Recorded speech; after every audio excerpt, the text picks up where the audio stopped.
오늘은 우리 생활에 중요한 환율 FX에 대해 알아보고자 합니다. 주요 통화의 움직임을 되돌아보고 환율을 결정하는 주요 요인들에 대해서 살펴보도록 하겠습니다. 환율의 움직임을 정확히 예측하는 것은 매우 복잡한 일입니다. 하지만 과거 14여 년 동안의 환율 움직임을 살펴보면 많은 시사점과 해안을 얻을 수 있을 것이라고 확신합니다. 2024년 3월 29일 기준 각 외국 통화 대비 한국 원화 환율입니다. 1유로는 1,451원, 1엔은 8.88원, 1달러는 1,345원 등입니다. 환율은 각국의 외국 통화와 교환되는 한국의 원화 값이라고 이해하시면 됩니다. 환율이 상승하는 것은 원화 가치가 그만큼 하락하는 것을 의미합니다. 그럼 원화는 어떻게 변해왔는지 과거 움직임을 차트를 통해서 살펴볼게요. 82년 이후 달러 대비 원화 환율의 주요 변곡점은 1982년 720원, 1997년 12월 IMF 외환위기 1,995원 이후 2007년 900원으로 하락했다가 2009년 1월 리만 사태 1,540원으로 상승했습니다. 1997년과 2009년 두 번의 위기 상황을 제외한다면 주로 달러 대비 원화 환율은 1,000원에서 1,250원 사이에서 움직였습니다.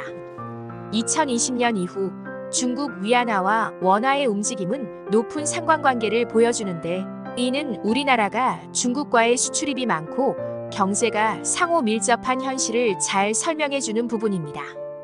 앞으로 원화 움직임을 관찰할 때 중국 위안화도 같이 살펴보면 도움이 되겠죠.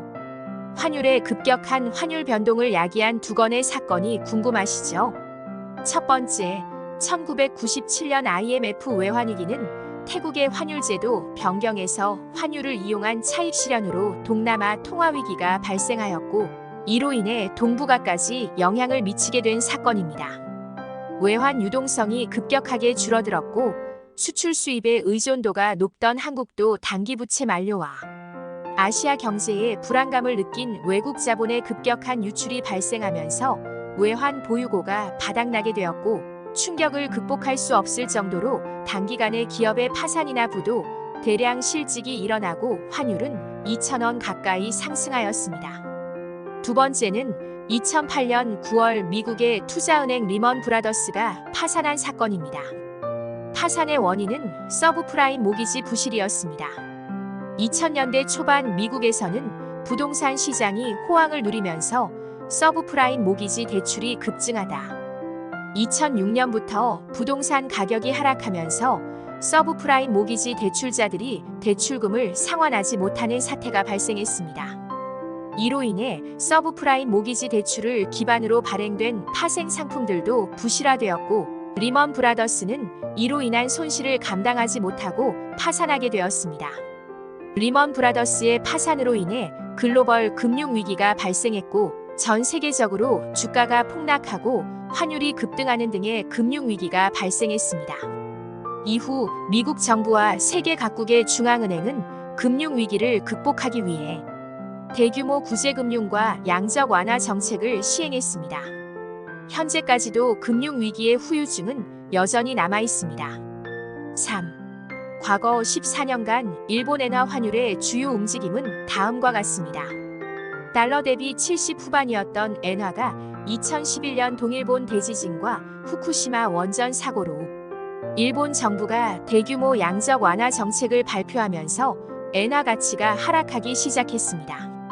이후 일본의 오랜 경제 성장률 둔화, 일본의 제로금리 정책, 미국의 금리 인상, 미국과 중국의 무역 분쟁 심화, 코로나19 팬데믹으로 인해 엔화 가치가 계속해서 하락하면서 현재는 151엔을 상회하는 상황을 보이고 있습니다. 4.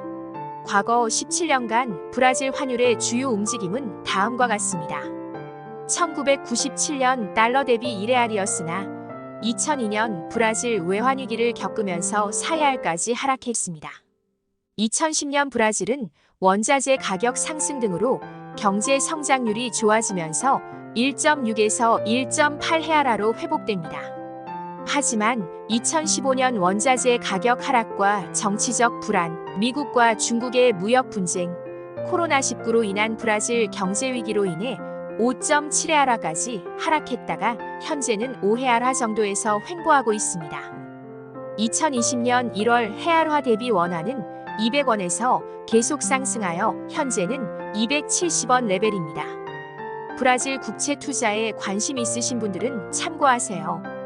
위에서 살펴보았듯이 환율은 각국의 경제 상황과 국제 경제 환경에 따라 주식처럼 급격하게 변동합니다. 그렇다면 환율을 결정하는 주요 요인들은 무엇일까요? A.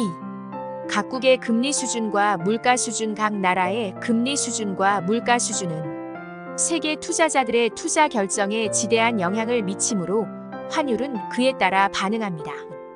24년 3월 기준금리는 미국 5.5%, 한국 3.5%, 일본 0.1%입니다. 세계 투자자금들은 금리가 높은 통화로의 자본이동이 일어나서 최근 달러 강세에 대한 주요 요인으로 작동하게 됩니다. 다만 그 나라가 경제나 정치적 상황이 불안해서 물가가 높다면 그 통화에 대한 구매력이 떨어지게 되어 투자자들의 자본이동에 제동이 걸리겠죠. B. 무역 경상수지 상황, 그 나라의 재화나 서비스.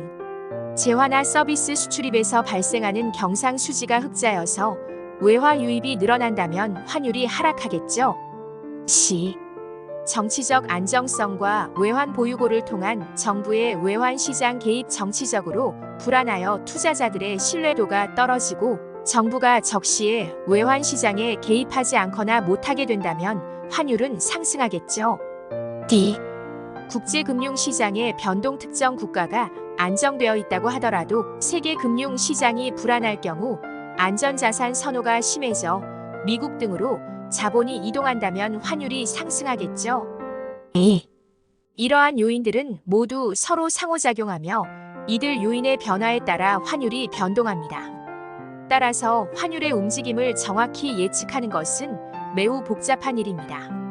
환율 예측에 대한 이야기는 신의 영역이라 그대로 두고 전체적인 환율에 대한 이해를 돕는 시간으로 대신하였습니다. 지금까지 여러분의 행복지킴이 은퇴사랑이었습니다.